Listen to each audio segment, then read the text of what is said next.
नमस्कार, हमारे YouTube channel famous stories of the world में आपका स्वागत है। हमारी मेवाड़ी गाथा की सीरीज चल रही है।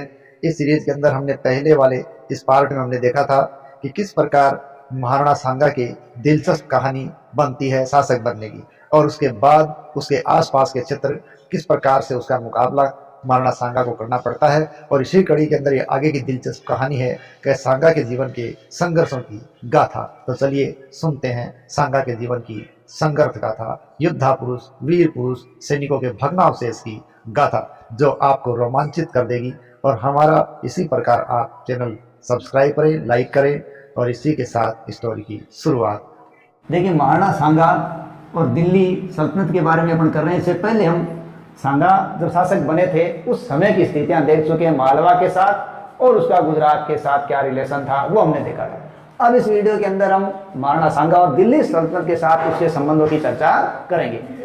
देखिए, महाराणा सांगा जब शासक बने थे तो दिल्ली के शासक थे सिकंदर लोधी, लेकिन सिकंदर लोधी है उनके कुछ क्षेत्रों को राणा सांगा द्वारा कब्जे में कर लिया गया, लेकिन फिर भी सिकंदर लोधी की उनसे संघर्ष करने की हिम्मत नहीं हुई। लेकिन 1517 में जब इब्राहिम लोधी शासक बन गए तो उन्होंने शासक बनते ही सांगा से संघर्ष किया। तो अब जो इब्राहिम लोधी और सांगा के साथ संघर्ष हुए वो दो संघर्ष मुख्य हैं।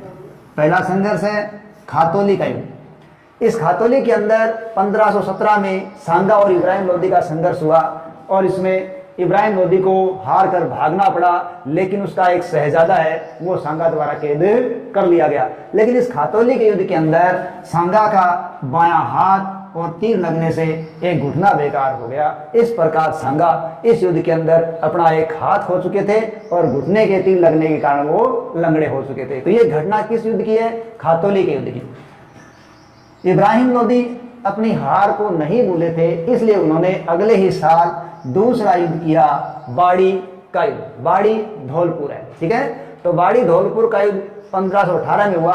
अब इब्राहिम लोधी ने किसको नेतृत्व दिया? मियां मक्खन के नेतृत्व में सेना भेजी, लेकिन ये सेना भी बहुत बुरी तरीके से हार गई। इस प्रकार सांगा के द्वारा दिल्ली सल्तनत के शासक इब्राहिम लोधी को 2 बार पराजित किया गया। अब हम बात करते हैं बाबर और सांगा। देखिए, 1504 के अंदर बाबर को काबुल की सत्ता प्राप्त हुई, लेकिन वो इस छोटी सी इलाके से या सत्ता से संतुष्ट नहीं था। वो एक बड़ी बादशाहत कायम करना चाहता था और उसने दिल्ली की ओर प्रस्थान किया। दिल्ली की ओर प्रस्थान करके उसने 21 अप्रैल 1526 को पानीपत का प्रथम युद्ध लड़ा, और वो किसके साथ? इब्राहिम लोधी के साथ। पानीपत के इस प्रथम युद्ध के अंदर, जो कि 21 अप्रैल 1526 को हुआ था, इब्राहिम लोधी लड़ता हुआ मारा गया। और बाबर ने इस युद्ध के अंदर तुलुगमा युद्ध पद्धति का सहारा लिया और अपने रण कौशल के द्वारा इब्राहिम लोधी को बहुत बुरी तरीके से हराया और इब्राहिम लोधी इसमें मारा गया। अब इब्राहिम लोधी के बाद बाबर का सामना होता है महाराणा सांगा से।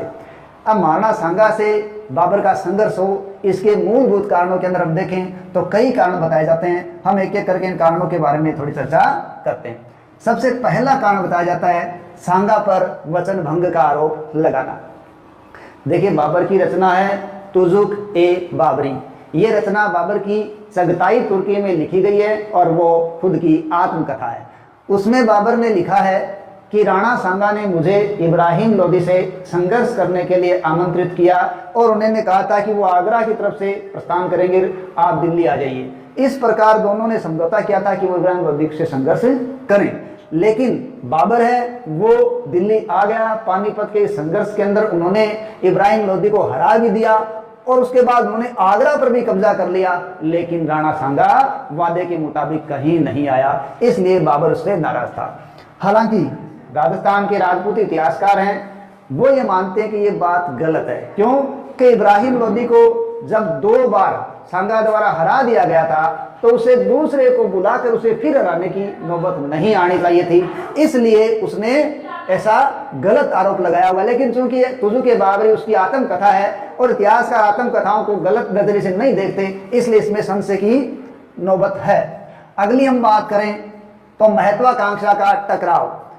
महाराणा सांगा है वो अब राजपुताने के अंदर एक बहुत ही उच्च लेवल के या यो माने शौर्यवान शक्तिशाली शासक के रूप में अपने आप को स्थापित कर चुके थे और उनके दरबार के अंदर बहुत से अधीनस्थ राव और राजा थे।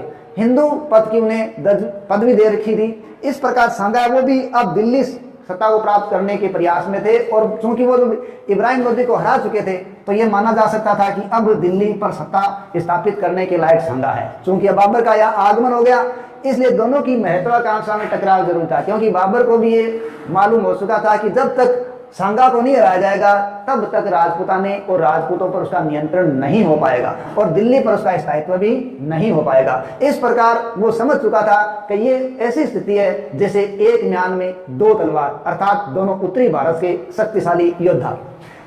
तीसरा हम बात करें राजपूत अफगान मैत्री।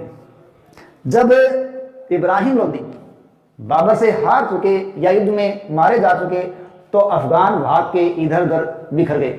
उन्हीं अफगानों में से एक नेता है हसन खां मेवाती, वे सांगा की शरण में चले जाते हैं। इसी प्रकार इब्राहिम लोदी के भाई महमूद लोदी भी सांगा से सहायता प्राप्त करने के लिए उसकी शरण में चले जाते हैं। इस प्रकार वहां दलबंदी होते देखकर भी बाबर है वो मुश्किल में आ जाता है। सांगा द्वारा सल्तनत के क्षेत्रों पर अधिकार। जब इब्राहिम लोदी की मृत्यु हो गई, बाबर का इस क्षेत्र पर कब्जा हो गया, तो उस अव्यवस्था को देखकर खंडार दुर्ग और रणथंभौर के आसपास के 200 गांव, इन क्षेत्रों पर राणा सांगा का अधिकार हो गया। इस प्रकार ये मुगल क्षेत्रों के प्रभाव में आने वाले जो क्षेत्र थे उन पर सांगा का अधिकार हो गया। मुगल प्रभाव ऐसे क्योंकि बाबर है उसने मुगल सत्ता एक नई साम्राज्य की नींव डाल दी थी इब्राहिम लोदी की पराजित करने के बाद। अब मुगलों ने बयाना, धौलपुर, ग्वालियर आदि क्षेत्रों पर अधिकार करके अपने क्षेत्रों को बढ़ा लिया, अपनी शक्ति को भी बढ़ा लिया। अब दो बड़ी शक्तियों के अंदर टकराव टाला नहीं जा सकता था। अब देखिए सांगा ने युद्ध की तैयारियां शुरू कर दी और एक नई परंपरा, जो बहुत पुरानी परंपरा थी लेकिन उस परंपरा को उन्होंने पुनर्जीवित किया। और वो परंपरा क्या थी? पाती पेरवन। देखिए पाती पेरवन एक ऐसी परंपरा है जिस परंपरा के अंदर हम विदेशी सत्ता से लोहा लेने के लिए अपने स्वदेशी बंधु राजा रावों को आमंत्रित करते हैं कि विदेशी का मुकाबला करने के लिए एकजुट हो। इसी पाती पेरवन परंपरा का सहारा सांगा ने लिया और अपने लोगों को, राजाओं को, राजपूतों को उन्होंने इसके लिए तैयार किया और बुलाया। कहते हैं 7 राजा, 9 राव, 104 छोटे सरदार तो उसके दिन पहले से ही थे। अब जब पाती पेरवन के द्वारा उसने प्रयास किया तो कई सहयोगियों की संख्या उसके पास बढ़ गई।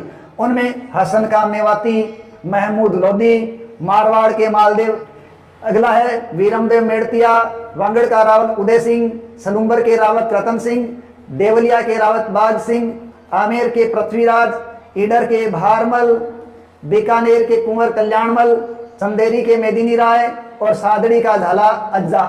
ये ऐसे प्रमुख शख्स हैं वो सांगा की सहायता के लिए यहाँ आते हैं। अब आता है बयाना का युद्ध। सांगा है वो युद्ध की तैयारियों के कारण आगे बढ़ते हैं, लोगों को साथ लेकर सेना है वो बाबर की ओर प्रस्थान करती है और उनकी पहली मुठभेड़ होती है बयाना में।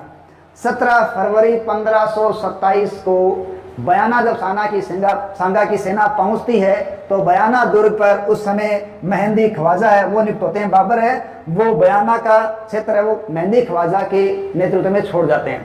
यहाँ मेहंदी ख्वाजा का संघर्ष होता है और मोहम्मद सुल्तान मिर्जा है वो एक नई सेना लेकर भी आ जाते हैं, लेकिन ये मिलकर भी राजपूती सेना का मुकाबला नहीं कर पाते और यहाँ बाबर की सेना हार जाती है। इस प्रकार खानवा के युद्ध से ठीक 1 महीने पहले बयाना के युद्ध में राणा सांगा है वो बाबर की सेना को पराजित कर देते हैं। इससे बाबर की सेना का मनोबल टूट जाता है और राजपूतों का मनोबल बढ़ जाता है। अब बयाना के दुर्ग से शाह मंसूर किस्मती है वो बाबर की तरफ जाते हैं और बताते हैं कि राजपूत बड़े शौर्यवान है, शक्तिशाली है, उनसे लड़ना आसान काम नहीं है, ये शाह मंसूर बताते हैं। इसी समय काबुल से ज्योतिष मोहम्मद शरीफ आ जाते हैं और वो कहते हैं कि मंगल का जो तारा है वो पश्चिम से दिखाई दे रहा है, इसलिए पूर्व दिशा वाले जीतेंगे। और पूर्व दिशा के अंदर सांगा का पक्ष था, इसलिए मुगलों के अंदर एक खलबली मच गई कि अब जीत सांगा की ही है और बाबर की हार निश्चित है। इस प्रकार शाह मंसूर के कहने से और मोहम्मद शरीफ ज्योतिष के कहने से सेना का मनोबल टूट जाता है, लेकिन बाबर लड़ने के लिए तत्पर था। अब अपने लोगों को तैयार करने के लिए वो इस खानवा के युद्ध को धर्म युद्ध या जिहाद का युद्ध घोषित कर देते हैं और अपने लोगों को मोटिवेट करने के लिए, तैयार करने के लिए वो यहाँ तमगा नामक कर होता है वो हटा देते हैं। कौन सा कर हटा देते हैं? तमगा नामक कर सैनिकों से लिया जाता था वो कर हटा देते हैं, शराब न पीने की शपथ लेते हैं और शराब के बर्तनों को तोड़ देते हैं, गरीबों के अंदर बांट देते हैं और अपने लोगों के अंदर ये भाव जगाने के लिए कि हम जीत सकते हैं, इस प्रकार के उनको जिहाद के लिए तैयार किया जाता है, धर्म युद्ध के लिए तैयार किया जाता है। और बाबर उनको बताता है यदि हम मर भी गए तो हमारे लिए जन्नत मिलेगी और यदि हम जीत जाते हैं तो हमें हिंदुस्तान की सल्तनत मिलेगी। बाबर उनको बड़ी मुश्किल से तैयार करता है और सब मोटिवेट हो जाते हैं और लड़ने के लिए तैयार होते हैं। साथ ही साथ बाबर है वो रायसेन के सलहदी तंवर के माध्यम से, किसके माध्यम से? रायसेन के सलहदी तंवर के माध्यम से सांगा से मित्रता या संधि के लिए प्रयास करता है। लेकिन सांगा के जो सहयोगी थे वो सांगा को ऐसा करने के लिए तैयार नहीं थे। वो कह रहे थे हम विदेशी सत्ता के लिए एकजुट हुए हैं, उसको हटाने के लिए, उसको भगाने के लिए एकजुट हुए हैं, हमें उनसे संधि की आवश्यकता नहीं है, हमेशा नहीं करेंगे। इसलिए सांगा ने अपने लोगों का मान रखा और इस प्रकार इस संधि से इनकार कर दिया और इसकी परिणति फिर किसमें हुई? खानवा के युद्ध में हुई। अब ये खानवा का युद्ध है 16 मार्च 1527 को, जब दोनों सत्ताएं या दोनों की सेनाएं आमने सामने आ जाती है। इसके बारे में हमें अधिक जानकारी कविराज श्यामल दास की रचना वीर विनोद से मिलती है। कविराज श्यामल दास की रचना वीर विनोद से मिलती है कि दोनों की सेनाएं आमने सामने हुई।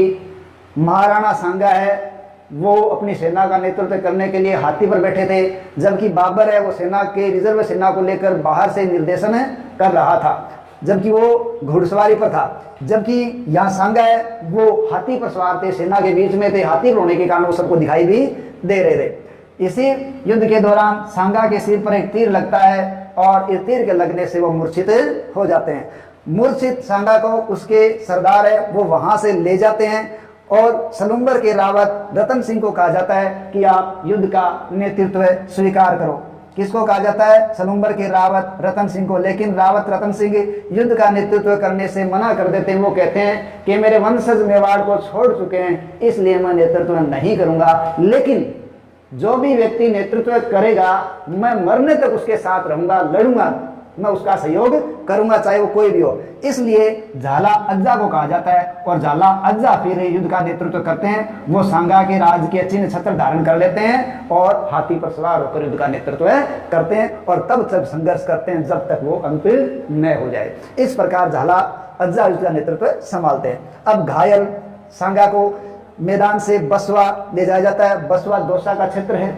वहां जब सांगा को होश आता है, उनको युद्ध का हाल पता चलता है, तो वो शपथ लेते हैं कि मैं सिर पर पगड़ी धारण नहीं करूंगा और बाबर को यहाँ से खदेड़ कर ही दम लूंगा। और वो इसी बीच लोगों को साथ लेकर इरिच के मैदान में पहुंच जाते हैं और अपने लोगों को युद्ध के लिए पुनः तैयार करते हैं, आमंत्रित करते हैं। लेकिन सरदार ये सोचते हैं कि इस युद्ध से मेवाड़ का भविष्य हमेशा के लिए समाप्त हो जाएगा, मेवाड़ दुर्गति पर आ जाएगा, इसलिए वो युद्ध के लिए अब तैयार नहीं होते और धोखे से सांगा को विष दे दिया जाता है।